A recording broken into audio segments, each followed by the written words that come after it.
nossa rotina, ela parte de algumas coisas, assim, que eu fui pensando, assim, o que a gente faz, né, na prática. A gente tem que conhecer a equipe, conhecer as rotinas daquela UTI, conhecer as escalas médicas e de enfermagem, né, para a gente tentar organizar as nossas tarefas, né. Selecionar os pacientes, determinar quais são os fatores de risco, né, agora com esses estudos mais novos, talvez nos ajude mais. Fazer uma integração com a rotina da unidade, participar das capacitações, mesmo que não seja diretamente da farmácia, mas assim, vai lá e participa, sabe? Eu acho que é importante estar presente na unidade. E fazer uma avaliação dos indicadores em relação às intervenções, né? Então, assim, a gente durante esse tempo, já que eu já estou trabalhando na UTI, assim, eu já trabalho no CRIS há 7 anos, mas de UTI, assim, eu tenho uns 4, assim. Então, eu já passei por vários tipos de tabela de acompanhamento, assim, tentando focar no Fast Hug Maidens e tentando acompanhar com o checklist do round, assim, coisas que talvez venham a perguntar no round. Então, a gente já fez várias versões, né, para tentar acompanhar esse paciente e não deixar escapar muita coisa, né.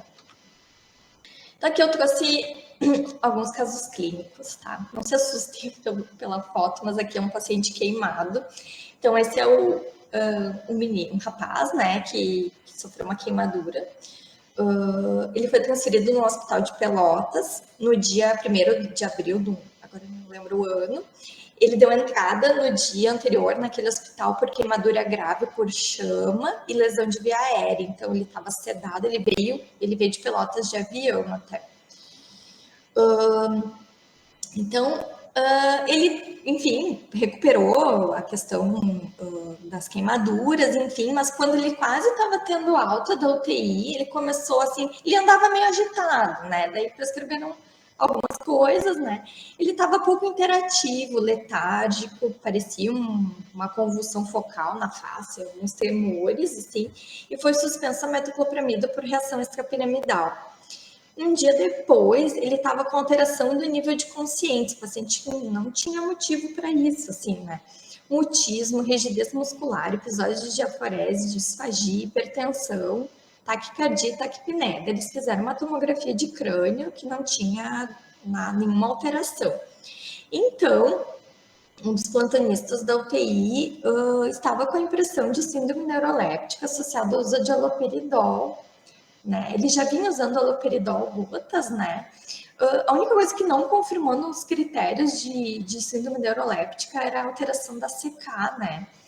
Da creatina quinase, mas que o médico que estava suspeitando disso disse que não precisava ser positivo nesse aspecto para fechar o diagnóstico. E daí ele fez infusão de dantroleno, né? E logo ele já começou a melhorar. E depois ele teve alta, ele foi transferido para um outro hospital. Daí a gente acabou comprando como não organizada a mantadina. E também com a ordem de não reintroduzir antipsicóticos. Então, a incidência de fazer síndrome neuroléptica em pacientes, a maioria jovens adultos, é uma incidência muito baixa. Então, foi engraçado, assim, porque um médico achava que era, o outro achava que não era. Aí começou dando dantroleno, o outro suspendeu.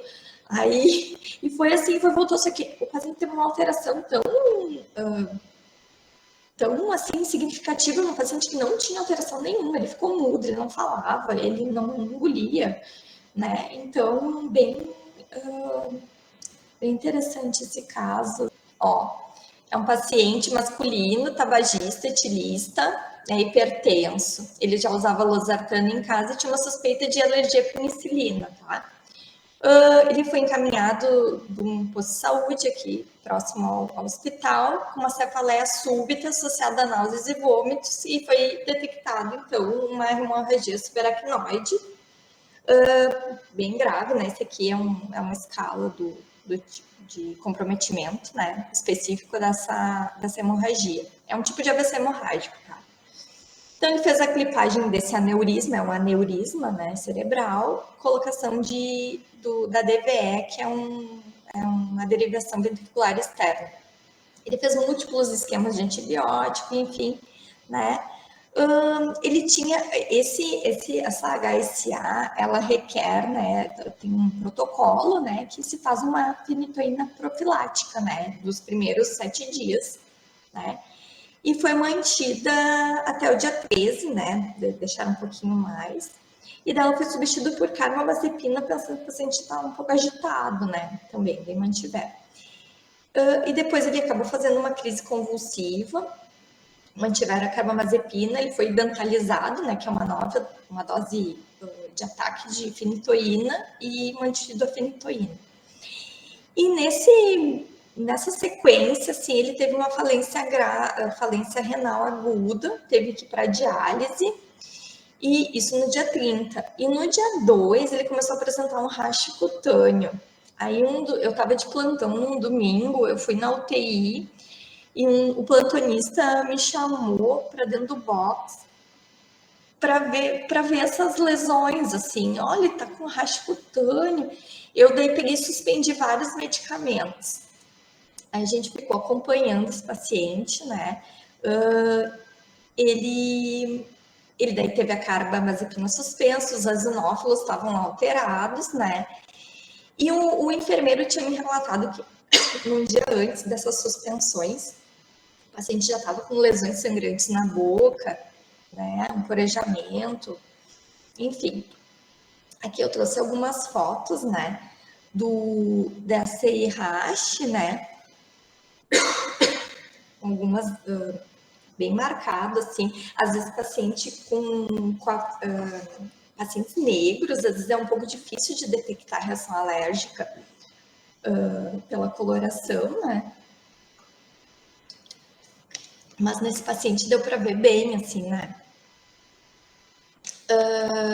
E daí, o médico plantonista apostava no DRES, mas o rotineiro não tinha bem certeza, né? Então, existe até no UpToDate uma avaliação de causalidade, né? Se é provável, possível, né? Diferente do naranjo. E alguns critérios se fechava até, mas não todos, tem outras coisas que deveriam ser avaliadas, né? E daí a gente fez a proposta, né, de começar uma prednisona para esse paciente. E depois ele começou, assim, não demorou muito, ele recuperou a diurese, a função renal, e daí ele começou a descamar, né? E foram resolvidas as questões cutâneas, enfim, né? Então era uma suspeita de síndrome de DRESS, porque a síndrome de DRESS ela cursa com eosinofilia, esses rachos cutâneos e pelo menos uma disfunção orgânica, né? Pode ser hepático ou renal. Bom, passar agora para mais um caso clínico, assim. Esse daqui é sobre restrição hídrica, esse aqui foi recente, eu achei que foi uma intervenção bem legal, assim, que a gente pode fazer. Era um paciente que já estava na prescrição, nos cuidados, né, diluir todos os medicamentos no menor volume possível. Né? É um paciente que ele internou por múltiplos ferimentos por arma de fogo, né, em tórax, abdômen, né, e ele estava, enfim, estava na ventilação mecânica pesada, né, ele agitava demais, né, e em diluições, na UTI a gente tem diluições padronizadas, né? Diluição simples, enfim, né? Que tem tantos microgramas por ml, tantos miligramas por ml. Esse paciente já estava em diluições concentradas, né?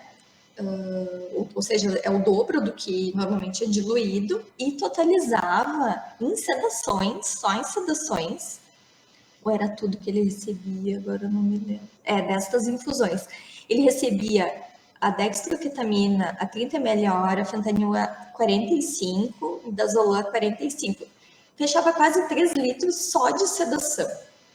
E nisso ele já estava em diálise, né? Enfim. Num primeiro momento, assim, a gente ofertou para a equipe, vamos fazer puro em bureta, né, que daí diminuiria bastante, reduziria para 60% do volume total infundido.